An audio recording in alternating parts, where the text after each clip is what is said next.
The games people play. Diving. Let's dive into the next game people play, which is diving. Swimming is, of course, popular all over the world, but before you can swim, you do have to get into the water. And in the early 1800s, German and Swedish gymnasts planted the seeds for diving by performing acrobatics while jumping into the water. By the late 1800s, Great Britain was hosting the first high diving championship, and they called it the National Graceful Diving Competition. And the word graceful is the key idea we cling to today as we watch talented divers vying for the gold. At the Olympics, there are 8 different events that take place at 2 different heights. Both the men and women compete in the individual events and also synchronized events on a 3-meter springboard and a 10-meter fixed platform.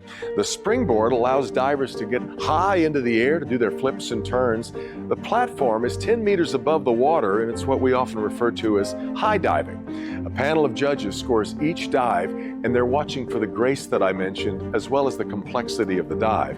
And the way the diver enters the water is absolutely critical. We don't want to see a big splash.